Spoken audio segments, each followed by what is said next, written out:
নমস্কার, আমি মিঠু মুখার্জি বলছি ফেসবুক লাইভে। যত দ্বন্দ্ব দিল্লিতে দিল্লিতে যেটা চলছে, একটা প্রশ্নপত্র লিক নিয়ে, সেটা কিন্তু অনেকেই জানেন না। কংগ্রেসের আমলে 18 বার প্রশ্নপত্র ফাঁস হয়েছিল, কিন্তু এরকম আন্দোলন আমরা দেখিনি। ছাত্রদের এরকম উত্তেজনা আমরা দেখিনি।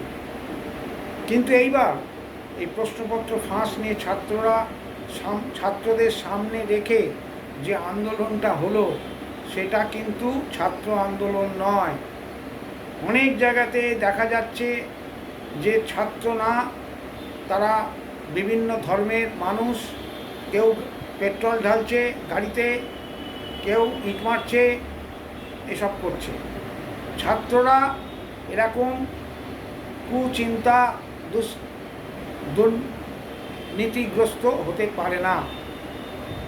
তাই এর পেছনে যেটা প্রধান কারণ, সেটা হচ্ছে অ্যামেন্ডমেন্ট অফ FCRA, যেটা নিয়ে মধুচক্রে হাত পড়েছে।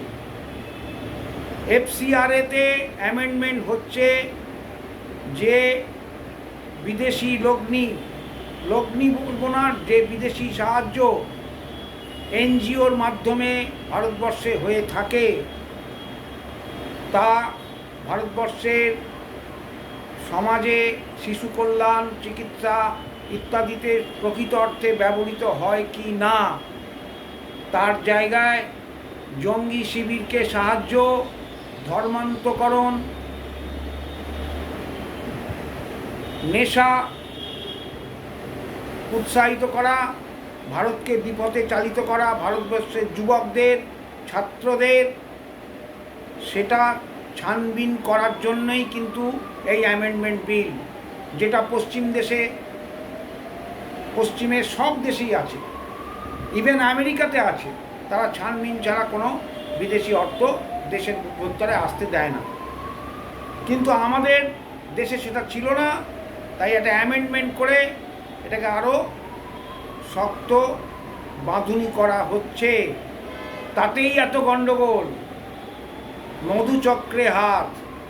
কিন্তু তৎসত্ত্বেও আমি বলি যে আমাদের প্রধানমন্ত্রী তথা বিজেপি, ভারতীয় জনতা পার্টি তথা RSS সংঘ গুটি গুটি পায়ে ভারতকে হিন্দু রাষ্ট্রের পথে এগিয়ে নিয়ে যাচ্ছে।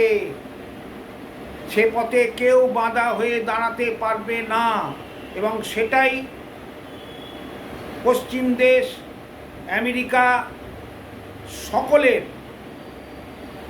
ক্রোধের কারণ, ঈর্ষার কারণ।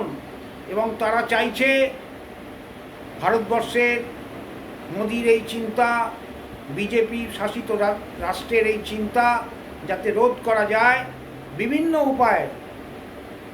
প্রায় লক্ষ লক্ষ কোটি টাকা ব্যয় করে সমস্ত বিরোধী এবং যুবক ছাত্রদের উৎসাহিত করে যাতে মোদিকে তার আসন থেকে সরিয়ে দেওয়া যায়। কিন্তু মোদি সেরকম নরম মানুষ নন, তিনি শক্তপোক্ত বলিষ্ঠ একজন নেতা। অনেক দিন বাদে ভারত তাকে পেয়েছে। তিনি কিন্তু দৃঢ় প্রতিজ্ঞ ভারতবর্ষের হিন্দু রাষ্ট্র হবেই। তার জন্য তাকে অনেক কম্প্রোমাইজ করতে হচ্ছে। অনেকেই বলছে মোদি নীতি বিরুদ্ধ কাজ করছে। অনেক দলের রাজ্যসভা, লোকসভার মেম্বারদের তিনি গ্রহণ করছেন যারা বিজেপির নীতির বিরুদ্ধে।